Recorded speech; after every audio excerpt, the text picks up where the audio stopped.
Now we did a tour cycling from here in Lakisama, Nairobi to Nyeri. That was on our 27th December 2023. And we came back on 28th December 2023. So I just want to give a review of the whole journey. So I began the journey here at 5:58 a.m. The first stopover was in Thika, 30 kms later. It took me around 1 hour, exactly 1 hour to Thika. So I stopped there just to take a water break and maybe give an update. If you are new here, you could actually subscribe and like. You could also share to get more of this cycling content. Now from Thika, I proceeded to Kenola, where I took breakfast. That is a chapati and tea. Two chapatis, of course. Cyclists do love chapatis. So I took their breakfast, was around 8, then left, my friend. Now the beautiful road begin in Kenola. Cycling all the way to Makuyu, then Kambiti, then dropping to River Sagana, and then up to Makutano. It was a very interesting route. The beautiful road, the wide shoulders. I mean, if you're a cyclist, even the beginners could actually use that route because it have a very wide shoulder to accommodate cyclists. You can feel very comfortable on that route. The beautiful vegetation along the way. Also, it's not that congested. Doesn't have The road doesn't have any traffic. It's wide, a dual carriageway. I remember the last time I did that route was on 13th March 2020, just a day after they reported the first incident of corona here in Kenya. So I was fleeing away. So I was cycling to Chuka. The road was still one way. Now from Makutano, this is a junction where now the Nairobi Nyeri highway meets the Embu Chuka Meru highway. Now from there it's quite flattish and quite open. So I slowed down from there because I could actually feel the wind, side winds, head winds. I wasn't that fast. Then upon reaching Sagana, I was to take lunch, but I felt like I was still full. So I took 2 eggs, maybe it was snacks, I don't know. 2 eggs, then proceeded. Now this route was still very flattish until somewhere, is it Kiangwashi? Now the road begins to climb. Now here I was forced to stock myself with fruit. So I only got bananas there. I was hoping to get pineapples and watermelon, but I didn't find any. So I started now climbing. This was around 12 p.m. Let me tell you, the sun was doing the thing. So I was just climbing slowly up to Kangosho. This time round, it wasn't that tough. I don't know. Maybe after making it a dual carriageway, it lost some elevation. I don't know.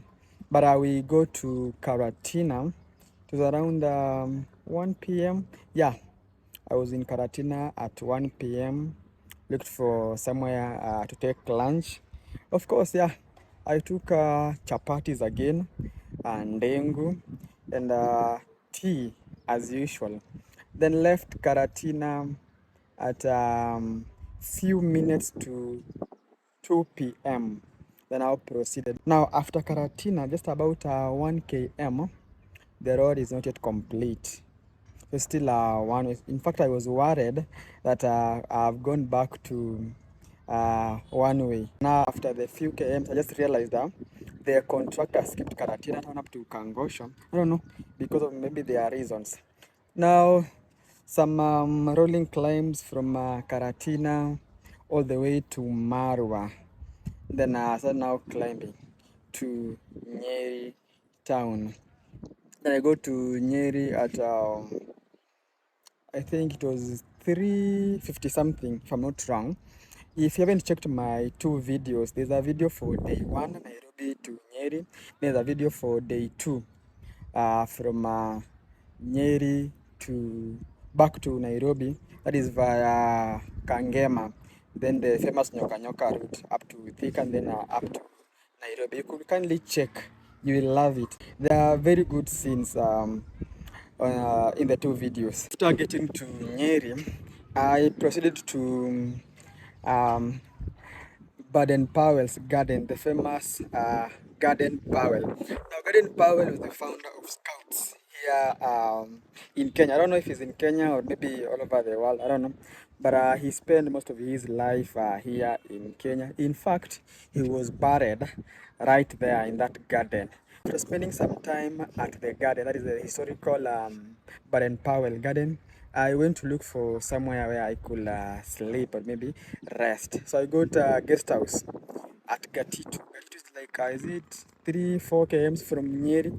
So I got there a room which was going for 1,000, but because of my power of bargaining, I got it at 700. It was a nice place, by the way, where I could just rest. Following day, I began my journey at 7. This time round a bit late because Nyeri is cold. Let me tell you, it's very cold. Plan was from Nyeri, Adhaya, Kangema, then find my way to Nyoka Nyoka, not touching Murang'a, then back to Thika.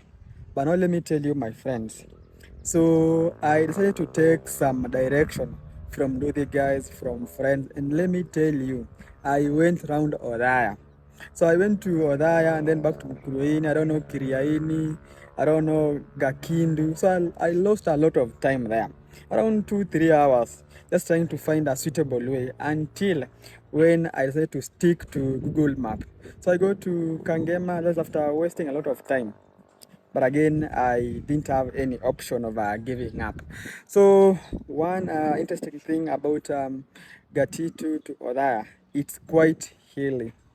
But now you get a very good view of Mount Kenya. Somewhere in, is it Karima? I don't know, I can't remember the exact name for this place, but it's Karima. But if you could check on my previous videos, that is day 2 of tour of Nyeri from Nyeri to Nairobi, you will actually see very beautiful scenes of Mount Kenya. So I go to Kangema, where I took lunch. That was around, is it 2 or 3 p.m. Then from there now, I joined now the famous Nyoka Nyoka. Now from Kangema, you can actually connect to Thika without going to Murang'a. So I took that route. It's quite, it's Nyoka Nyoka by the way, so it's meandering. But now I have the views, the vegetation there, beautiful people, of course. I met beautiful people there. I had some many stopovers because of taking videos, recording, taking photos, of course, because who am I not to take photos and videos for memories? Then I eventually linked the Nairobi Nyeri highway at Delaview. Is it Delaview or Delview? I don't know. Somewhere before Del Monte. Then at around 6 p.m., I was in Thika. But the only challenge that I got was the last hour, that's from Thika to back to here, like Isama. I feel like I was having some stomach upset, maybe because of getting foods from various sellers. I don't know, but I'm well.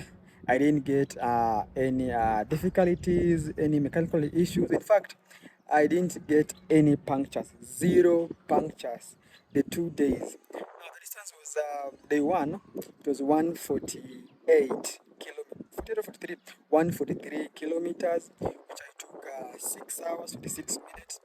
Day 2, it was 170 km. It was quite long because of the many cycles I took in Odhaya. But again, this what day 2 was quite tough because it was more of a hilly from Odhaya, Kangema, Zitkaga. Now I'll share the details of the map, in fact, here on comment section, so you can check that. The journey was not costly. Day 1, I spent 450 shillings on food and water. Then accommodation 700. Then now day 2, I spent 600. That is total.